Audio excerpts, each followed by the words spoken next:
This chocolate upside down cake offers a butterscotch coconut topping with an ultra moist chocolate malt sour cream cake center. Enclosed in a sweet pecan crust that becomes the bottom when it is inverted onto a plate.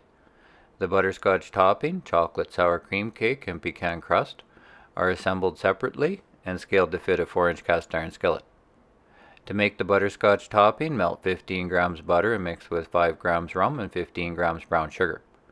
Then spread it on the bottom of the skillet, add 20 grams shredded coconut, and roast in a 375-degree Fahrenheit oven for 5 minutes to melt the sauce into the coconut.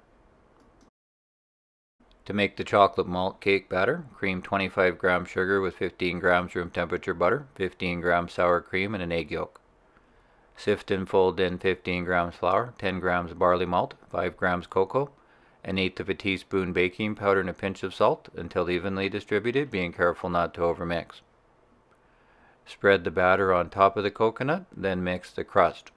10 grams chopped pecans with 10 grams brown sugar, and spread evenly on top of the batter. Bake in a 375-degree Fahrenheit oven for 20 to 25 minutes. The upside down cake is done when the center is domed, caramelized, and a toothpick test comes out clean. Wait about 10 minutes or until the skillet is cool enough to handle, then use a small palette knife to free the cake from the top and sides, then invert it onto a plate.